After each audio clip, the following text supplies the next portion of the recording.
સુરતમાં વધી રહેલા આપઘાતના બનાવ વચ્ચે મધ્યપ્રદેશથી સારોલીમાં આવેલી મોડેલે બહેનપણીના ઘરે જ ગળે ફાંસો ખાઈ આપઘાત કરી લેતા પોલીસ દોડતી થઈ ગઈ છે। 4-5 દિવસ પહેલા જ સુરત આવેલી મોડેલના આપઘાતને લઈ અનેક ચર્ચાઓ પણ શરૂ થઈ છે। યુવતી સુરતમાં મોડલિંગનું કામ કરતી તેની 3 બહેનપણીઓને ત્યાં રોકાઈ હતી। શિવપુરીની સુખપ્રીત હજુ 4 દિવસ પૂર્વે જ વતનથી સુરત મોડલિંગ માટે આવી હતી। મધ્યપ્રદેશથી હજુ 4-5 દિવસ પહેલા જ સુરત આવેલી 19 વર્ષીય મોડલે બહેનપણીના ઘરે ફાંસો ખાઈને જીવન ટૂંકાવી લીધું હતું।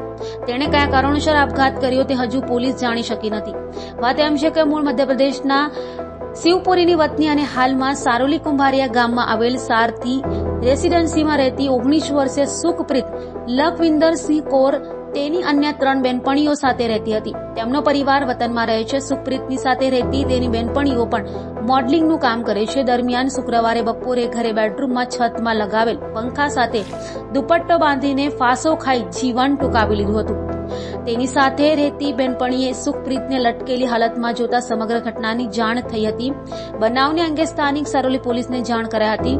પોલીસે મૃતકનો કબજો લઈ પોસ્ટમોર્ટમ અર્થે સ્મીમેર હોસ્પિટલ ખસેડવામાં આવ્યો હતો।